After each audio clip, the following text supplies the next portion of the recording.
What's going on? Hope everybody's doing okay. I'm doing great.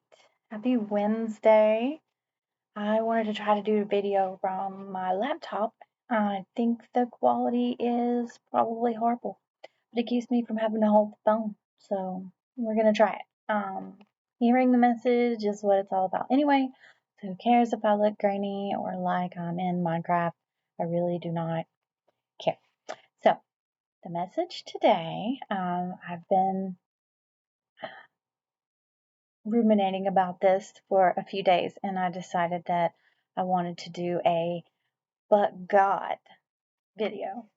And this is something that I have thought about for a long time, only because I have encountered a lot of people going through what I'm going through that claim to be of God, and I'm following God, saying things like, God is in this, and I'm praying for you, and going to church nonstop, but yet they turn around and do something completely different.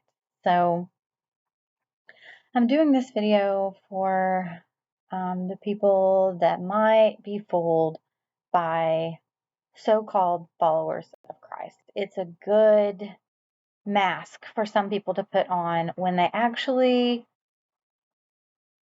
are not following the Lord at all, because they think that it will disarm you immediately and that you will think that they are a good person. But actually, low vibrational people negate God completely, and if they don't negate Him completely, they only go to Him in times of need, when bad things are happening, and then pray for God to help them out of the situation. And I'm not saying that He won't. I've said before, when someone tried to hurl an insult at me about how God don't bless no miss, He will. Yes, He will, especially if others are organizing that mess. If it has been orchestrated and you didn't do anything wrong and you appear to be a mess, then God will definitely bless you, because you have been obedient to Him and you have had blind faith and walking your path, and you know that because of that, God is going to get you through the storm. The only way out is through. There's no way to avoid it. A lot of times, the bigger the sacrifice, the bigger the reward, and the greater your amount of suffering, the higher your calling is. So when God calls you, answer the call. Answer. Pick up. He's been there for you. He's your ride or die, like I've said before. So reciprocate that. Be His ride or die. If you feel called to do something for the Lord, you will feel a pull at your soul. You will I can't talk. You will feel a pull at your very being. Every ounce of your existence will be screaming to you. Your intuition will be telling you there is something bigger for you to do. You are not here to just be a bump on a log. It will pull to you every day until you try to figure out what it is. And at first, you won't know what it is. You'll just know that you need to get your house in order, meaning your shadow work. You will need to heal the things that have hurt you, make amends for things that you've done to other people. I had to explain this in court. It's ridiculous. If you've studied psychology at all, you don't have to be in the spiritual community to know what shadow work is. And as I've said before, if you don't know what shadow work is, you probably need to do it, because if you don't have a clue what Carl Jung was talking about, then you need to look into it. And there's probably some work that you need to do. So anyway, be ride or die for God. He's always been down for you, even when you've sinned. So the least you can do if He calls you is to answer it. He's been preparing you more than likely your whole life for the calling that He has placed on your life, to let you know what your purpose is here on this earth, what you're here to do. Learn your lessons, put the work in, get to your healing, and then he will open those doors. He will tell you, he will show you, he will place people in your life to let you know what you're here to do. And he's definitely done that for me, and I am so grateful for the difficult journey, because I realized that what I thought was a meaningless thing in my life has prepared me for this moment. So many things that I'm doing right now, I learned things throughout my life that I am now using that I never thought that I would use. I never thought that it had meaning. I thought that it was just a delay in my life. It was something that I wasted time doing, when in actuality, it was preparing me for this moment right now. I am using strengths from various phases of my life right now, all at once, that have proven to me that those things were not meaningless, that they were all shaping me to be the person that I needed to be right in this moment, to pull off what I needed to pull off. um, that's God. But God. People will negate God. They will put on that mask, that Christian mask, and they will learn some Bible verses, or they will show up every time the doors open to church, or they will tell you they love you, I'm praying for you, and then they will turn around and prove to you that they were not about that life. And they've found in their life that it's a great mask to wear, because a lot of people don't question it, especially here in the South, because that's what you're supposed to do. That's what's expected of you here. We're in the Bible Belt. So it's it's not something that people will question, and the thicker that you lay it on, the less they will question it, because they're conforming to what society thinks that we need to be, in this part of the country anyway. I'm not sure about where other people grew up, but here, being quote unquote Bible thumper, a pearl clutcher, it's something that is expected of you here. If you're not acting that way, you're a heathen. Or I would probably respect people more if they came out and said they were an atheist, because then I would know that they're not conforming here, and at least they're standing on something. They're not trying to fool you with anything. They're at least saying, I don't know. I'm not going to pretend to know. And I haven't been through anything in my life that has led me to God, to where I have had blind faith and it's been proven to me that there is a God. So I would respect you more if you said, I'm agnostic. I'm not going to claim to know anything, and I'm not going to pretend to be what everybody else around here wants me to be. I'm just going to figure it out for myself. I'm not going to conform. I'm going to ask questions. I'm going to observe. I'm going to have independent thought and figure it out for myself. I'm not going to let anyone tell me or run to people for advice. If I feel called, if I feel drawn to the Lord, then so be it. But as of right now in my life, I don't feel that. I'm not going to pretend. It's like going to church camp when I was younger. They would have a million altar calls, and you're used to seeing altar calls if you go to church and you're there with grown-ups. There's always going to be altar calls pretty much at every church service. So if anyone feels drawn to come up front, they're going to come up front. They're going to get prayed over. You don't always have to tell what it's for, but if somebody comes up front that they're really going through a struggle, and they want someone to lay their hand on them and pray over them, and just have that special attention, to where there's several people praying for you at one time. You're not keeping it to yourself anymore. But when you go to church camp and you're a kid, and they're having numerous altar calls, and you're staying up until 1, 2 o'clock in the morning, and everyone's up front crying and praying, and you just don't understand. You feel like, what, like, do I not have a connection with God because I'm not up there doing the same thing that they're doing?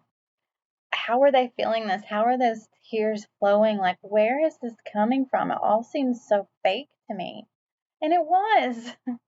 It was. I'm not saying that one person, two people, maybe even, a dozen people out of this group that went to church camp didn't feel called to go up there and have deep things that they were going through. But the whole entire group, like, it was just so fake to me. I couldn't buy into it at all. Um, Religion aside, my relationship with God has always been super, super personal to me, something that I hold sacred.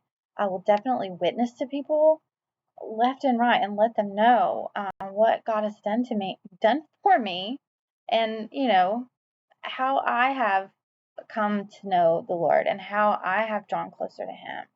How the separation of self from the herd is very important to draw closer to the Lord and have a personal BFF relationship with Him, because you want to figure that out for yourself. It's not something to brag about. It's very, very personal.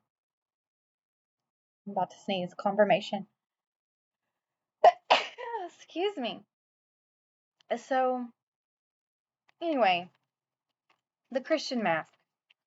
I'm not saying everybody does it, but I've encountered a lot of people enough to make me want to do a video about it. So, they're toxic. They're karmic. Karmics, if you refer to karmics, are people that stay in low vibrations. They will not want to learn their lessons. They will run from the shadow work, and they do nothing but plot, plan, and scheme on how to hurt other people or get those fast come ups. They hate on people with the light. They try to dim their light. They try to steal.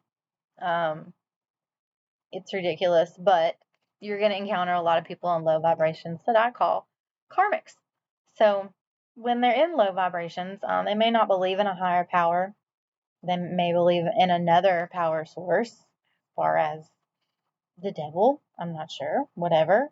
Low vibrational basement dwellers, people that do things in the dark. There's a reason that they do things in the dark, because they don't want it to be seen. They'll, wear their crosses in the daylight and try to pray over you, but then, when they're not in church, they're calling people prostitutes. um, Things like that.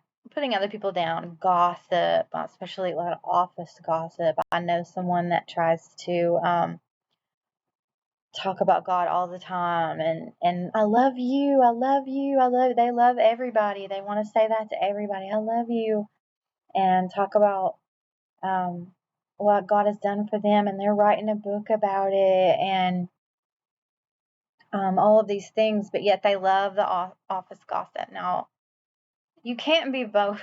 You can't be. You can't do one thing and then these are red flags. By the way, these are ways that you will find out that this so-called Christian is not really a Christian. They call people prostitutes, but yet they're supposed to love everybody, right? They love the office gossip, and they tell people, but they tell everybody that they love them. They talk about taking a lot of unnecessary pain medication, and it shows because you can tell that they're not exactly clear-headed all the time.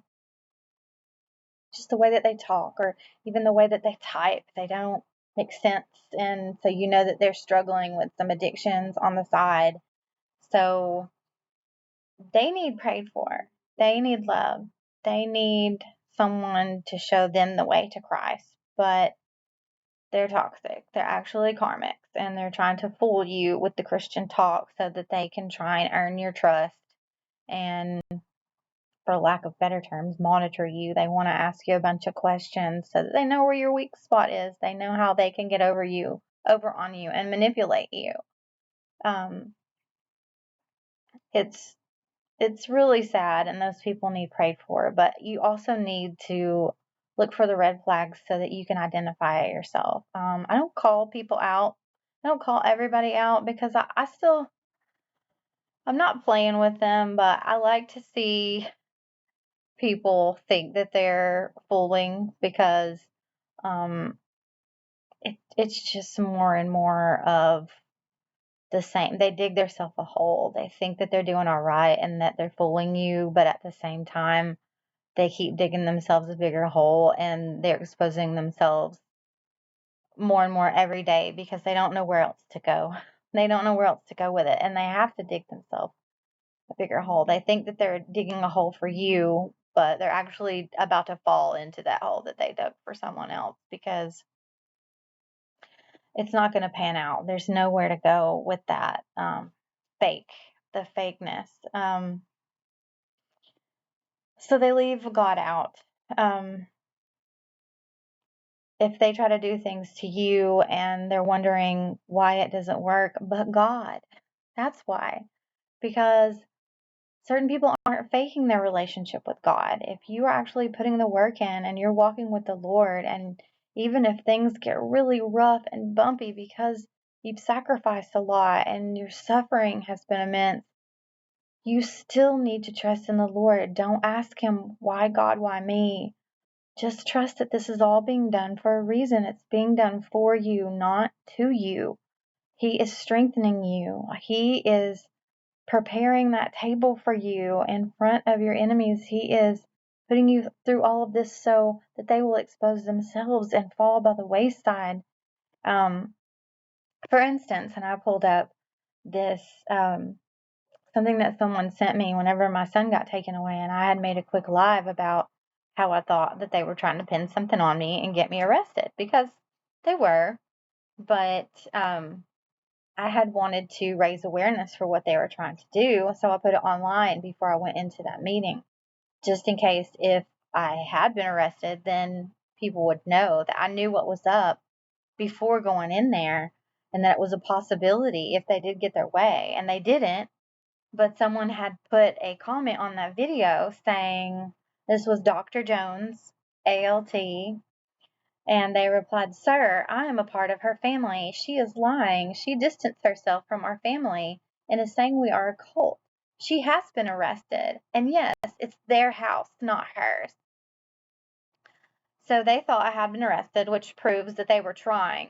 And they thought that they had succeeded, but it didn't end up happening, and admitted to being my family. I know who this is, by the way. There's only one person in my family that would be so silly as to put something like this online to make that mistake. And the way that they're talking, I know exactly who it was. I don't have a very big family, by the way. And then they said it's their house, not hers. I have never, not once, in any of my videos, said anything about how I think that I have a house that someone else is living in. So whose house? What house are you living in? Who got to come up off of a house that could possibly be mine? I don't know. I didn't think that I did, but they're telling on themselves a lot. And then I have friends. I do have friends. I have friends that I haven't even met yet that support me behind the scenes, that don't put themselves out there like that. They will send me things like this privately, and they screenshotted this, and then they deleted this. My family deleted this, so they sent this to me, and let me see what had been deleted while I had been in that CPS meeting. And that was very interesting, and I'm so grateful for that person. I won't name them. I've told them that I would give them credit. They do not want credit. They just wanted me to know, and I send them love and light. You know who you are. And yeah, I have support all over. People that I haven't even met yet. My name's been talked about in rooms that I've never stepped in. This is how God works. But God, you have support. You have angels. You have people that support you. Just like I say, you're never alone. But God will prepare you. He will give you all the tools that you need. He will give you all the support that you need if you just surrender and know that there's a divine plan in place. Just don't give up. Trust in Him and have faith, and pray about every single thing. Be grateful about every single thing. Pray to Him, talk to Him in good times and in bad, even when you're bored. If you're bored, instead of sitting there saying, "God, I'm bored, I wish I had something exciting to do," pray. Pray about it. Pray about whatever you're thinking about at all times, even if you have nothing going on. Pray. Get close to him at all times because he is everything that you need. So that's basically what I wanted to talk about today. People that leave God out and think that they are God. They try to play puppet master. They try to just have fun at other people's expense. They try to laugh and make fun, or like I said, bully and instigate, and all of those karmic traits that low vibrational people put on Front Street every single day. And then they have to parade around as something else because it wouldn't work. Their tactics wouldn't work on anybody if they came right out and said, I don't believe in God and I'm doing this to you, I'm doing that to you. But it doesn't matter how many people in your life that you have that are like that. One or 1,000 people that are trying to be karmic in your life. If you were riding with God and you are doing what you're supposed to be doing, you've done your shadow work, you are being obedient to the Lord, you are treating others right, you are loving yourself fiercely, God is going to take care of you. It doesn't matter if there's a whole freaking army coming up against you. They will try as they may, as many the stones as they try to throw and then hide their hands and be like, that wasn't me. They'll wonder why none of it worked or why it worked and then that person got better, that person got stronger, they're still thriving. You know why? But God, you left out the most important thing. The one thing, the thing that connects us all, the thing that is everyone and everything all at once, that God Almighty. Oh, glory be to God. It's because of God. You can't leave him out because he is everything. He is everything, and love is why. He's here to demonstrate that. He's here to teach you the lessons that lead you back to that. All roads lead back to him. So learn your lessons and stop trying to play God because it doesn't matter what you do, it's not going to work. And if it does, it's because he has let it happen so that in turn something else will happen that will teach you that you were not going down the wrong road, that life does not pan out. And he will do it as many times as it takes until you learn that lesson. And some people never learn the lesson, but that's okay. You just have to keep repeating it. And what do they call that's purgatory. That's insanity when you keep doing the same thing over and over again and you expect a different outcome. And then when you end up in that perpetuation, that endless cycle, it's purgatory. You're living in hell on earth. Like, hell doesn't have to be a place. You put yourself in hell by trying to do others harm and not learning from it, and you just stay there forever. You're not thriving. You're not learning. You're not loving. You're not doing anything but causing yourself just a world of pain. And what kind of life is that? What kind of life is that?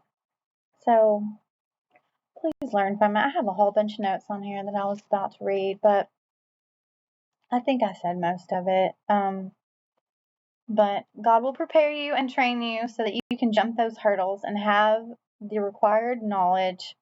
That tab, like the virtual tab of knowledge that he put you through experiences so that you would learn, that tab is open and it's loaded and it's ready for you to pull and use. I feel like a lot of experiences in my life, like the movie Minority Report, where um, Tom Cruise has all those, the computer, the virtual computer that's in front of him, and he's pulling files from here and there and here and there. That's what I feel like when I'm jumping these hurdles of things that I have to do while I'm going through this stage in my life. I feel like I'm pulling from this experience, pulling this over. What did I learn here? What did this person say to me? And I learned from them this, that, what job did I have? This medical billing job that I have, these people skills from all the customer service that I did, management, all of these things, people that were walking with Christ that I had met throughout my life, sermons that I heard, things, books that I read. I'm pulling from all of them right now and I'm putting it all together and it all makes sense because I was being prepared for this right here, right now. And it all would have crumbled down on me. I would be in a little ball in the corner crying, so hurt, probably drinking and on drugs and just feeling sorry for myself and that my life had ended and all these people hurt me and I don't have my son. How am I ever gonna? It's all over. My life is over. But God, but God. That's all you need to know. But God, that's why tactics of the devil do not work. That's why you have all this experience that will help you get through anything and everything that you face. But God. So just keep that in mind. It's not all for nothing. Nothing is in vain. He will not forsake you, not for 1 second. And if something doesn't happen, it was God's protection. If something bad was allowed to happen to you, He did that on purpose because, like I said, baby, there's another road, or He's doing that to let that person walk down that path and then fall in that pit that they dug for you. So have faith. Just hold on tight because it's going to be a wild ride, baby. But have faith that it's all being done for you and not to you. Okay? Keep it in mind because it's very important. And I want everybody to go listen to the song by Audrey Day, Rise Up, because first when I listened to it, it made me cry, but it's very true. Because she put so much raw emotion into that song. And I'll rise up, I'll rise like the day, I'll rise up, I'll rise unafraid. I'll rise up and I'll do it 1,000 times again. I'll rise up high like the waves, like vibrate high every day. I'll rise up in spite of the ache, in spite of it. I'll rise up and I'll do it 1,000 times again. So do not stop. Don't stop. That's the only way that you will ever lose when you're going down this path with God is if you give up. The only person that can make you fail is yourself. Giving up on yourself, stopping. So you want that forward motion every day. Pray to God. Be grateful for everything. Love yourself. And I love you. God loves you. Never alone. Bye.